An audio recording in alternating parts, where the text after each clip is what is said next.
Welcome to Sports Geek Amplify, where we profile sports technology solutions to drive results for your sports business. In this Sports Geek Amplify episode, we learn how Sponsor CX manages sponsor relationships for better outcomes and renewals. Here's your host, founder of Sports Geek, Sean Callanan. Welcome to Sports Geek Amplify series presented by Seat. Seat will be at Salt Lake City in July 14, 15, 2023. Register at Seat Conference.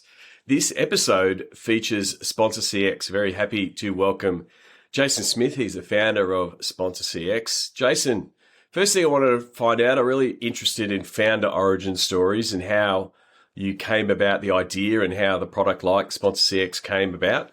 You want to give us a little bit of a background of the origin story for Sponsor CX? Yeah, I'd love to. No, first of all, thanks for having me on the podcast today. But yeah, I think probably it'll help by sharing a little bit of my story. I worked for the Utah Jazz for about 4 or 5 years and selling sponsorships, and then I went to IMG college, which was ISP, and I was part of that merger with IMG, and I was at the BYU property and helped grow that property from about $600,000 in revenue to nearly 10 million a year in revenue over a 7-year period, and they continue to do great there. But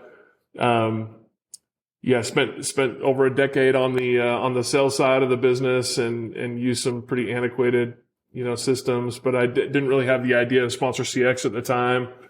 After I left IMG, I went to the brand side of the business and worked with Mountain America Credit Union as their VP of sponsorship for about 8 years. And it was there, while I was there, working with organizations in sports, arts, events, entertainment, you name it, really. I saw the disconnect on how brands and properties can kind of manage sponsorships, together. And that's where Sponsor CX kind of came from, as I was working with all these different organizations, and I saw how archaic it was. And having used a lot of different platforms on the sales side, I decided to kind of take it in my own hands. So I invested $30,000 of my own money and went overseas and built our beta version of the platform. This is back in 17, 18. And after I got kind of the first version of it built, I, pretty much gave it to 5 people who I knew, organizations in the industry that I knew, to use it and tell them to beat it up and tell me all of the good and the bad and the ugly. And they came back, and 2 of them were like, "Hey, we love this. We'll pay you for it." And three of them were like, "Hey, Jason, this is great, but man, there's so much other stuff that you have to build out." And so, long story short, I connected up with my partner and now CTO, Creed Mangrum. He's an MIT guy. We got connected up and we ended up rebuilding it from the beta version. Just from the feedback that we got, it just made a little bit more sense to rebuild. And so we spent the next 18 months, doing that. And then we launched it end of 2020, December of 2020, like right before the Christmas holiday, we kind of launched it. But it was really that time when I was on the brand side working with a lot of different organizations. I just saw how archaic it was, and there wasn't a really good solution out there that was simple, easy to use, that helped on that side. So we went to focus on the property side of the business, the sales side of the business first. That's kind of where things started for us. So I think it's really unique. A lot of people, start from one side of the problem, but the fact that you'd, been on the sales side, been pitching to partners across, all the different assets and understanding it from, the pressures from a point of view you're the rights holder and you've got all these things to sell, but then also on the other side, when you're at the credit union, when you're managing multiple portfolios and trying to, compare them and that you would have been getting multiple different ways of reporting things and keeping you up to date. Was that sort of the light bulb moment when you were on the brand side to start seeing how all the different industries, either all in sport or across different industries, were solving the same problem differently, and it was a bit inconsistent from a brand side. Yeah, and I know this is a Sports Geek podcast, but sports make up the majority of sponsorships, but it really, for me, was even more eye-opening when I looked at the other areas outside of sports as well, too. And I wanted to create a platform that was powerful enough for the sports organizations out there, but also for the arts and the events and some of these other, smaller, organizations as well that might be doing, $100,000 in sponsorships rather than $100 million. Right. I feel like we've created something that's powerful enough to be able to support 100 million, but also, flexible and easy enough for an organization that's doing 100,000. So we've discussed, the origin story and the problems surrounding it. And there's probably people nodding and saying, yeah, we've got these problems. So we probably should be telling them what Sponsor CX does and what it is overall. So have you got an elevator pitch for what Sponsor CX does and who uses it? Yeah. So, we provide what we currently call our property product, which is sold to those organizations selling sponsorships to be able to manage all their accounts contacts, manage the inventory that they have available, sponsorship assets available to sell, being able to put those customized, packages for the brands together, in a really streamlined and easy to use way.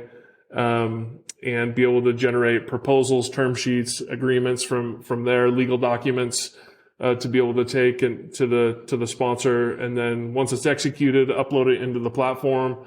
And, from there, you can push it into an activation fulfillment portal where you can do all the task management, the proof of performance, artwork approvals, things of that nature, and be able to invite the partner to be able to collaborate with you internally in the platform as well too, so that you can have some transparency and kind of what's being worked on and what the property's done for the brand and so that's really, it's kind of end-to-end sponsorship management. We also have a mobile app that you can these properties can use to be on site to capture video or photo and be able to upload it directly into the platform to that asset that they're taking a photo or a video of, and then being able to generate a postseason recap, right, of all those things that you've done for the sponsor as well.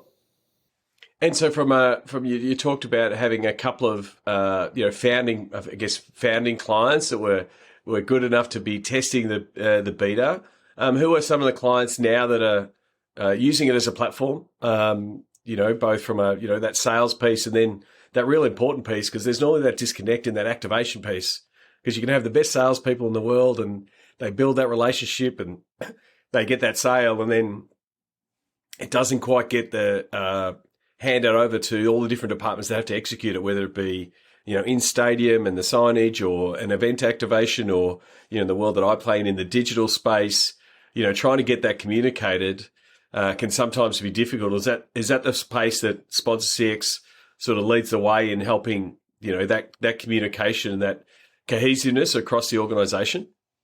Yeah, it helps streamline it across the board, from sales to activation, and both of those teams together being able to kind of work in sync, and lock in step that way. And I mean, we have organizations from, zoos and aquariums like the Living Planet Aquarium that's based here in Utah, where we're based, here, all the way to the New York Red Bulls. Right. And so we have Big Five sport teams and everything, and everything in between. Right. And so, that's the fun part about this is we also have, nonprofit organizations, like the International Association of the Study of Lung Cancer, right? That use it to manage their sponsorships for their conferences and things like that. But it's also fun to see it used in the sports world as well too. So, it's fun to just see the multiple uses of it and the customization that comes with the platform. Just makes it really, really easy to use and customizable to any area it can be used. Have you seen any pushback or feedback in that part of bringing in the brand? Because sometimes there is that concern. You go and sell it, and then you're what happens normally is you're getting to that reporting phase, and there's that oh crap moment of we didn't deliver that, or we didn't deliver this, or we need to do a make good. And I guess bringing the brand into the full life cycle of the sponsorship sort of opens that up. Is there some fear there for some organisations to say, oh, we don't really want to bring them in, or is it the reverse in that, and the transparency starts helping and makes the sponsorship a bit more flexible, and you're seeing better opportunities? I mean, I'll answer in two ways. Sitting on the brand side of the business, I love the transparency because then it's a collaboration working together to get something done rather than someone just the property's operating and then just showing up after a year and saying, oh, this is what we did. We actually, because even if there is a mess up, like you can quickly, capitalize on it. There was multiple times when I sat on the brand side of the business and I would go to a game and sit there and see an added value piece, like a bonus piece that they would do, but they did the wrong logo. Like it was a logo from like 10 years ago.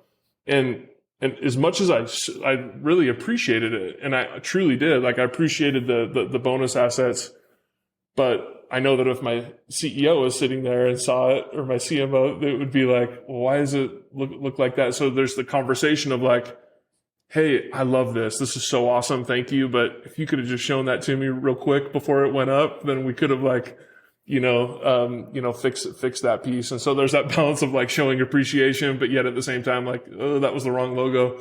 I'm a big fan of transparency with that. Now with our customers that use the platform, some of them use that feature and some of them don't. And it just depends on their processes and what they feel is appropriate for them. But it's there available to them for them to be able to use to be able to invite the sponsor to collaborate. But in a worst case scenario, we do have the ability to kind of export it into a spreadsheet and send it to the partner, right? So there's kind of two ways to do it. You can either export it, send it to them and be like, here's the activation guide that you can send them, or you can invite them in to just, so you're looking at the same stuff. So there's flexibility in the platform, but those are my thoughts on that. Yeah. Yeah, but also the fact that you've now got an internal process to add those extra, if you do those added values, again, sometimes it happens in social where you take a great photo and the signage behind happens to be the sign, so it's not even something you do consciously, but the fact that now you can log it and put it in the system, so it can go back to the partner to say, hey, we did this. It wasn't something we did intentionally, but that celebration pic had your sponsor in the background.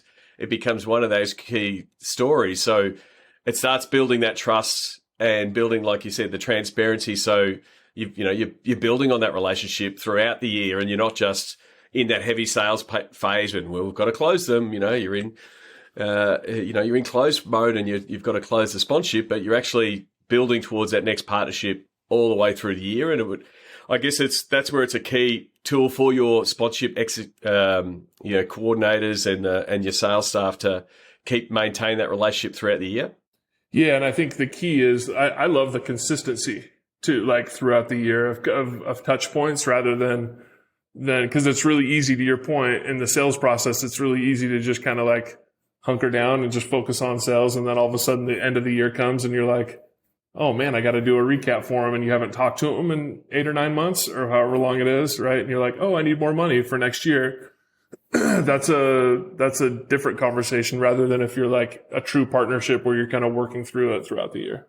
So from a customer point of view, where you'll be meeting, people who are, working on the team side at Seat or working in venues that are selling inventory and those kind of things.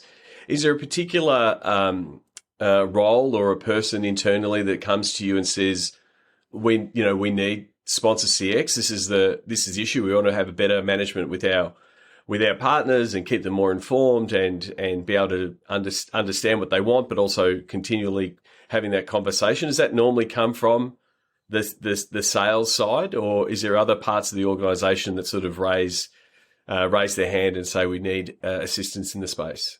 We replace spreadsheets all the time, right? And so it's like you've got anyone who's kind of managing spreadsheets and just sick of it, and they're in the sponsorship, space. They're the ones who really gravitate to our product. But To answer your question, say obviously sponsorship sales is a great place to be, whether it's the chief revenue officer, the VP of sponsorship, managers, whoever it is there. Activation teams as well. We'd like to make sure they're taking a look at the product too. And then we like the BI, business intelligence teams to get involved as well too. And sometimes accounting will get involved when you're generating, invoice schedules and things like that. And we have the ability to integrate with, I always like to say we're powerful enough to stand alone as a software, but we're also flexible enough to integrate with other platforms. So like we have Salesforce and Dynamics integrations. We have, other accounting platform integrations. So when they generate, invoice schedules on our platform, it actually generates them in their accounting platforms as well too. So, we try and make it as streamlined and as easy as possible, for people and just evaluate their processes. But those are the groups that typically will get involved. But there usually has to be some sort of a driver, someone who feels the pain, which is usually sponsorship activation. The sales team or the activation team usually will drive from. So with most SaaS products, it's, set up a login and start doing setup. What does the onboarding and the setup process look like for Sponsor CX? Is it a process of sitting down with the sponsorship folk? Is it an audit of what you've got from an inventory point of view? What's normally the starting point that you and the team work with, or is it literally someone turns it on and they just start using the system? Yeah. So we have a great customer success team. And once we've kind of executed an agreement with someone, we have a kickoff call with our CS team, and there's usually an assigned CS manager to that account, and they will work through that whole process with them, whether it's taking Excel spreadsheets and dragging and dropping them into the platform, and within like seconds they're uploaded, those CSV uploads. Whether it's inventory, accounts, contacts that way, or if we need to do some sort of integration and pull, accounts, contacts, and those types of data points from like Salesforce. Just depends on, the size of the organization and what they need. Can take a little bit longer than others, but it's usually a fairly quick process. It's a matter of getting the information from these organizations. Sometimes it's a nice time to do an audit on all of your data and info, and so sometimes that can take a little bit of time if they're wanting to like redo their inventory right before they get it into the platform and things, which we encourage them to do. It's always kind of a nice time to just do an assessment of your inventory and do it that way. And then from a customer point of view, if you're on the brand side and you're starting to use your Sponsor CX, and it makes it easier, effectively have that plug and play nature of this. This partner's agreed to this, and this, and you're ticking boxes and hitting buttons, and the proposals are going out and terms are going out. What's the experience like on the brand side? Like you sort of said, you've got the ability to, have them fully integrated and be part of, have access to what they're doing, or you could have that separation and they don't really know that using Sponsor CX. Is there much on the brand side when you start saying, oh, click on this link, and they jump into a system and start seeing what's happening from inside their own deal? Yeah, they jump into the account. So like when they're invited by the organization to collaborate, they do get an email saying, hey, sign up here. So they're getting it from their contact. They're saying, hey, I'm inviting you to collaborate. And usually a discussion's been had before, that's coming. And then when they come in, there is some limitations that they have to be able to like change anything in there, but they don't see anything other than the fulfillment tasks that need to be done, and some of those can be hidden and all of that. I won't get into the nitty-gritty details of it, but they're able to see the proof of performance and like what has been fulfilled, like what's been completed. And the nice thing is that you can the properties can actually assign tasks to the sponsor to do too. Like if they need to send something along, to them, then they can create that task and have it assigned to the sponsor, so that they know when it needs to be done. And the system will actually remind them like, hey, by the way, XYZ sponsor, you need to send over this this LED artwork, right? Or whatever it may be, right? And upload it. And so it just holds everybody accountable on those things in the system. Sponsor CX basically helps them stay on task with it, with those notifications and like, hey, this needs to be done. And just, allows for just that seamless communication. Yep. And if you found when you've been, going through that onboarding phase, it is a natural time to do a bit of a refresh and a bit of an audit. Have you found partners, find some revenue, find some things that they have been delivering that they haven't been charging for, the added values that are getting added very, often, but not really being recorded, and seeing some potential revenue uplift there because they've got that focus of, reviewing their inventory.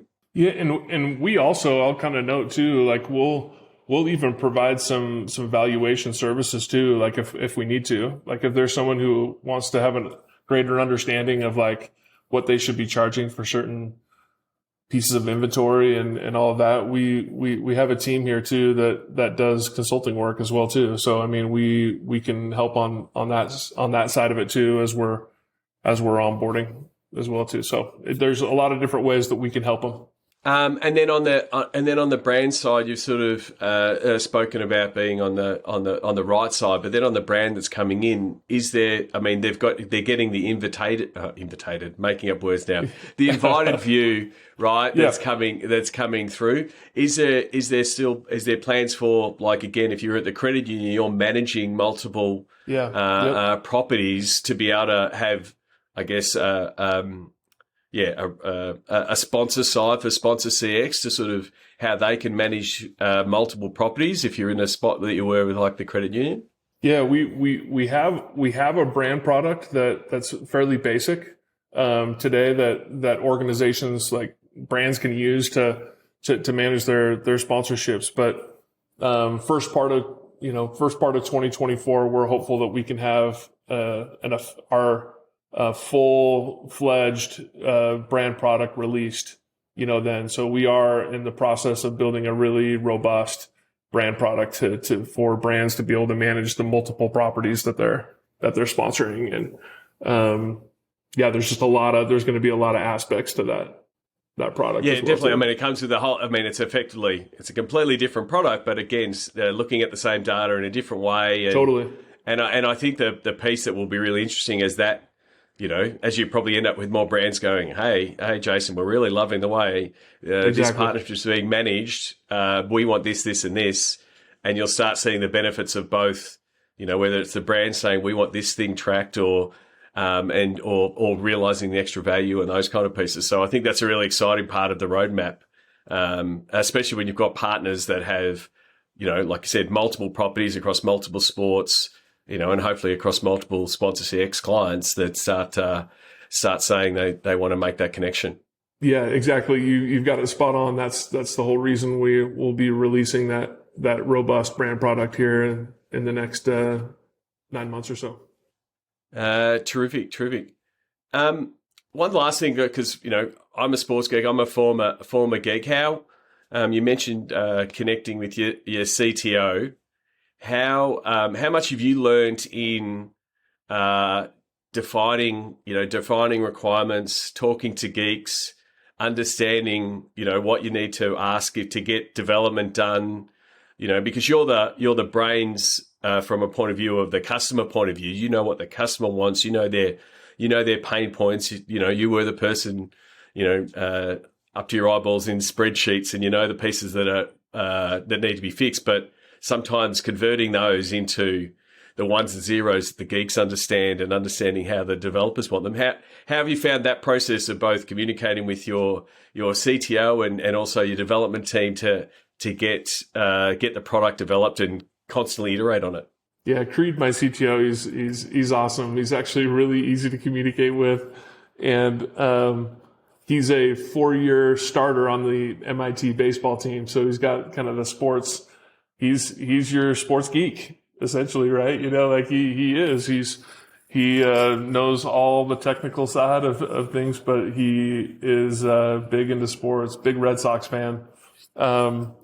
So he's been great to work with, and I couldn't think of a better partner to have, on the tech side there, and become a very good and close friend, pretty much family to me.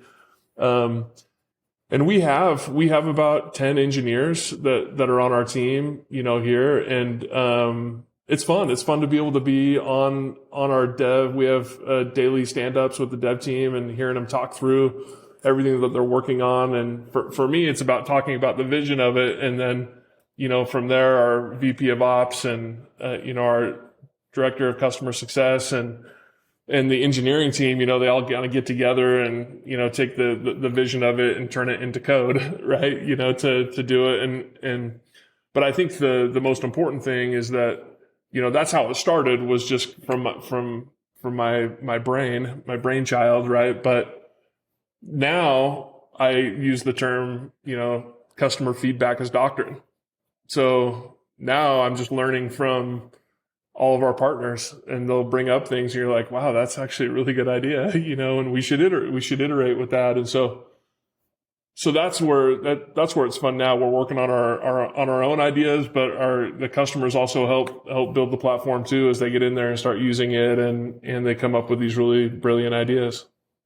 And now you have a really good feel for, someone asked for, crazy idea, good idea, bad idea, it doesn't matter, but you know what they're asking for, and you can do a little bit of that analyst interpretation to go, oh yeah, I know my tech team can do that, or I will throw that to my tech team and they'll come back with a solution that fits that piece. So you feel like you're getting better the more you're talking to customers to go, to have a good feel for, how you guys can achieve it, what the runway you'll need to implement those kind of plans backwards and forwards. And like you said, pretty much take customer feedback and then, go, oh, look, guys, in 6 weeks, you'll start seeing that change roll out.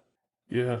Yeah. Runways are tough just because you got so much going on. You get into it, you never know how long it's going to take. But yeah, one thing I wanted to make sure is with, whether it's sales, CS, and engineering, is that everyone is on the same, we preach, we're on the same team, right? And so sometimes we might be approaching a problem a different way, but we're all achieving the same goal, right? And so if we can just speak each other's language just a little bit, or maybe take a little bit of a step back and ask some additional questions, you can be really productive, that way. And so I think one of the most important things is taking that approach. You can get things done a lot faster by asking some additional questions, instead of just explaining it and letting someone go build it. And then they come back and it's like, that's not exactly where it was. It's kind of like every step of the way, making sure that there's questions being asked to make sure that we don't have to go back and rebuild things and keep having to go back and rebuild. And so that's the key, is just slowing down with engineering actually speeds you up, which is crazy and mind blowing for most people to even think about, but it's so true. I've learned that through these, last 4 or 5 years. As someone that used to run development teams in my former life as a geek, that's paramount. Like, sometimes I want to run really quickly, but it's like you've got to have those checks and balances. And then I think the other piece is sometimes geeks can be doing a lot of things because the geeks want to do them. And sometimes you need to say, hey, a customer does the customer need this change? Does the customer need this add-on, this module? What benefit does the customer? And when you challenge your developers, say, why will the customer want this? And then they start thinking like the customer. They start producing things like, well, if we do this module, everything will be quicker and this will be the benefit. It's like, oh, cool. Now you're selling me back to the customer. And so it's a really good exercise. But yeah, that's agile development. And, that was the exciting part of when I was part of it. And it's definitely exciting when you're when you've got a product and you can say, oh yes, you want that change to the customer, and have that confidence that in 4 to 6 weeks or whatever your cycle is, that they start seeing it. And that must be, so satisfying for you to see a customer ask for something and get it, in a relatively short time period. When you look back at your, previous career when you were on the right side and knowing how long and how slow things might have been from a change point of view. And my team's listening to this now going, you got to slow down to speed up, because all they hear from me is like, speed up, let's go. We got to. So now they're laughing, going, see, we have it documented now. Yeah, terrific. Well, there is evidence. Well, one of the things that, when I'm looking at tech solutions and I have clients say, hey, Sean, can you go and look at this solution? One of the things I apply on it is the triple threat. So I wanted to tackle these with you. The first one is time. We all know that the world of sport and sports and entertainment, and also that wider space that all do sponsorship, whether they be in the arts or event space, they are stretched for time.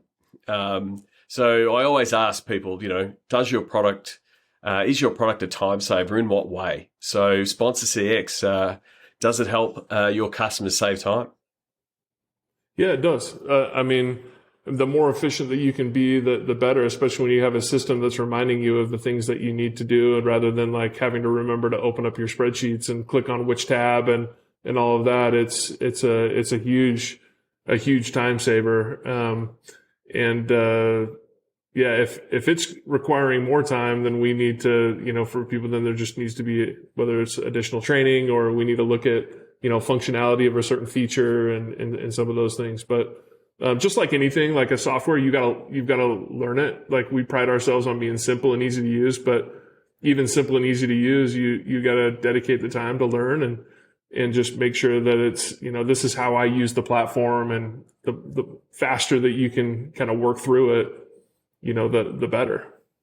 And sometimes it is rewiring how you do things, because you're right. Previously, Totally. You might have been exporting spreadsheets from multiple places, and you might be a wizard in Excel, and I'm sure a lot of sponsorship folk are, because you have to be to look for your own efficiencies. But the fact that you're plugging Sponsor CX into all of those sources and making it available in the platform, right there, that's the saving at the beginning. Even if you did the napkin math of, I have to export these three things for each client. I've got 15 of those clients. Like, it adds up over time. So it's definitely, anytime you can give people time back is valuable. And we build on simplicity and easy to use. So if we build something and it's not that, then we won't do it. Like, we have some that'll try and turn us into Salesforce, right? We're not trying to be Salesforce. We're trying to be Sponsor CX, right? Because Salesforce is kind of this huge, robust system that's everything for everybody. And which is great. It's awesome. There's a need for Salesforce out there with all the things and tools that they do, but we're sponsorship management. And so, we will continue to iterate and continue to add features and continue to get better and better and better and better. But the principle will be based on simplicity and ease of use. Yep. So the second part of Triple T is money, and that's pretty much looking at how do you either save money or help make money. Some tools, focus on revenue, and others are looking on cost efficiencies or even a cheaper option. Where does Sponsor CX sit on the money side? Can you? We've already talked about saving money effectively from an efficiency point of view, but where does it sit on the money side in either helping save money or make money? Yeah, efficiencies, and then also the reporting around the value of the assets that you're selling to, right? Of understanding where are we underselling and where are some gaps that we have in order to sell certain assets as well too. And, where have we been discounting a little bit too much, or where maybe are we selling out way too fast and we're undervaluing it? And maybe for the future, we need to be charging more money, for it. And our platform really streamlines that and helps people understand, from an analytics standpoint, like how they're doing with that. Yeah, so that then provides year on year that revenue growth to be able to say, hey, we've been delivering this added value. Next year, it should be embedded into the program or into the deal. Exactly. So it does provide you those options. Then you did sort of touch on it a little bit on the time and using the tool. What are the resources that are required, I guess, to use the tool, or who are the people that do use the tool, and who are using it on a regular basis? Your sales team and fulfillment activation. Those are the teams that are in there the most. I mean, sometimes you'll get some accounting team members that come in that want to look at, invoicing and things like that. But I would say kind of your day-to-day people that are in there is your sales and activation teams. and it's just kind of they log in every day, as their place to be able to manage everything they need to. And so it is their platform of choice. It's sort of taking them out of spreadsheets and just, managing everything in inboxes and folders and stuff like that. But you talked about the training piece, how, you like to pride yourself on the easy to use, but like what kind of, if someone says, I'm not quite sure, or how do I use it, or am I using this efficiently? What does your customer success team do to make sure that they are, there's nothing like driving around a Ferrari with the handbrake on. How do you make sure the handbrake's off and people are using the product the way you intend it? Yeah, it's evaluating. We have some internal tools to just see how people are using the platform so that we can, make sure that we're training on the right things, with certain organizations. And then just consistent checks with the teams, right? Of like, just doing a check-in with them to just see how they're doing, where are there any challenges? Have any of the team members brought this or that up? And then if there is like a new team member that comes on board or things like that, or if somebody just needs like a certain training on how to create an agreement or whatever it is, like we can take the time that we need with them. We have other like videos and tools and things that we can do to provide, people to be able to do it. But, if people do want those like one-on-one touch points, we're always willing to hop on and give those to them as well. We want to make sure they're having the best experience of the software.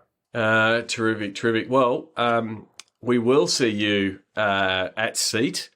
So if you want to have a chat with Jason and the SponsorCX team, I expect the data analytics folk and some of the digital folk to want to chat to you because they have that pain point of occasionally getting sent something and, hey, we need this posted for this partner.